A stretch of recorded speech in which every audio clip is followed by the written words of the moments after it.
You are listening the Gold Podcast by Rajesh लोंदे। नमस्कार भारत, मैं हूं राजेश लोंदे और आप सुन रहे हैं लेट्स टॉक गोल्ड।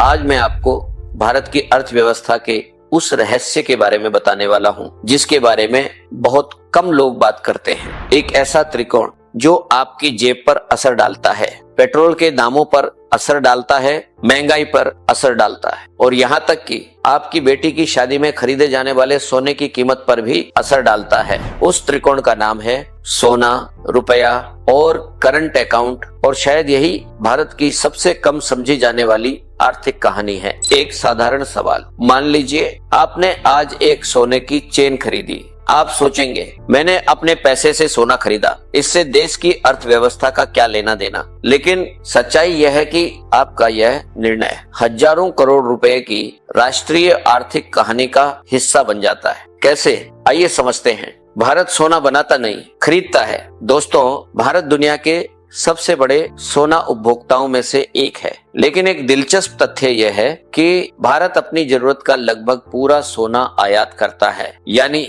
हम विदेशों से डॉलर देकर सोना खरीदते हैं। विश्व स्वर्ण परिषद के अनुसार भारत हर साल औसतन 700 से 900 टन सोना आयात करता है। कुछ वर्षों में यह मात्रा 10 टन से भी अधिक रही है। सोचिए, एक ऐसा देश जहां सोने से इतना प्रेम हो, लेकिन जिसके पास अपनी मांग पूरी करने के लिए पर्याप्त घरेलू उत्पादन न हो, रुपया कहां फंस जाता है। अब जरा कल्पना कीजिए, भारत को विदेश से सोना खरीदना है। विदेशी विक्रेता भारतीय रुपए नहीं लेते, उन्हें चाहिए डॉलर। इसीलिए भारत डॉलर खर्च करता है। जितना अधिक सोना आयात होगा उतनी अधिक डॉलर की मांग बढ़ेगी और जब डॉलर की मांग बढ़ती है तो क्या होता है, रुपए पर दबाव बढ़ता है और रुपया कमजोर पड़ सकता है। यही वजह है कि कई बार सोने की बढ़ती मांग और रुपए की कमजोरी के बीच संबंध दिखाई देता है। करंट अकाउंट क्या होता है? अब एक कठिन शब्द को आसान भाषा में समझते हैं। करंट अकाउंट, इसे ऐसे समझिए, भारत की एक अंतरराष्ट्रीय पासबुक। इसमें दर्ज होता है हमने विदेशों से क्या खरीदा, हमने विदेशों को क्या बेचा, सेवाओं से कितना कमाया, कितना भुगतान किया। अगर हम विदेशों से ज्यादा खरीदते हैं और कम बेचते हैं तो पैदा होता है करंट अकाउंट डेफिसिट, CAD,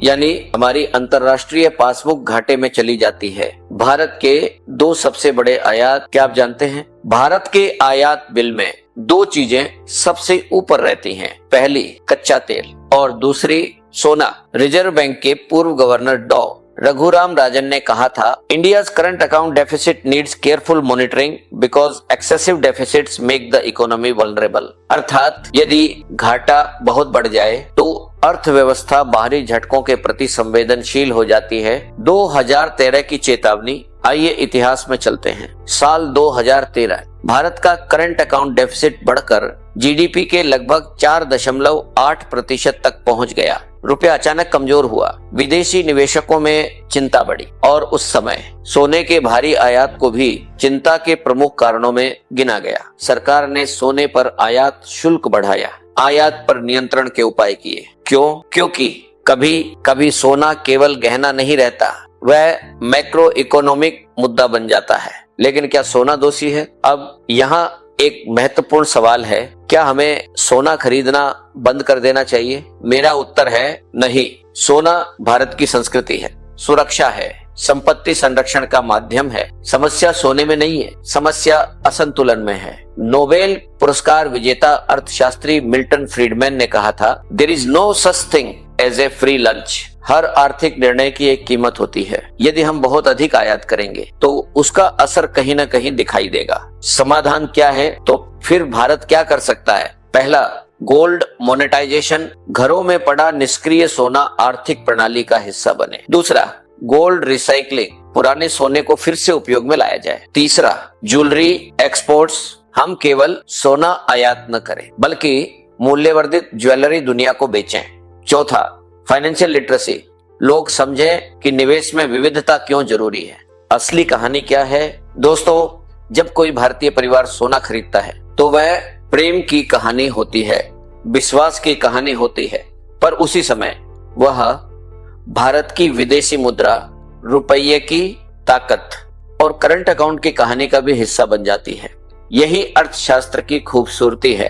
आपकी तिजोरी और देश की अर्थव्यवस्था जितना हम सोचते हैं उससे कहीं अधिक जुड़ी हुई है। अंतिम विचार, जब अगली बार आप समाचारों में सुने रुपया कमजोर हुआ, करंट अकाउंट डेफिसिट बढ़ा, सोने का आयात बढ़ गया, तो समझ जाइए ये 3 अलग अलग खबरें नहीं हैं, ये एक ही कहानी के 3 अध्याय हैं। सोना, रुपया और करंट अकाउंट क्लोजिंग। मैं हूं राजेश लोंदे और मेरा विश्वास है सोने को समझना केवल निवेश को समझना नहीं है, सोने को समझना भारत की अर्थव्यवस्था की नब्ज को समझना है। याद रखिए, जब भारत सोना खरीदता है तो केवल तिजोरियां नहीं भरती, विदेशी मुद्रा चलती है, रुपया प्रतिक्रिया देता है और पूरी अर्थव्यवस्था एक नई कहानी लिखती है। इसीलिए अर्थशास्त्र केवल विशेषज्ञों का विषय नहीं है, यह हर उस भारतीय की कहानी है जो सोना खरीदता है। नमस्कार।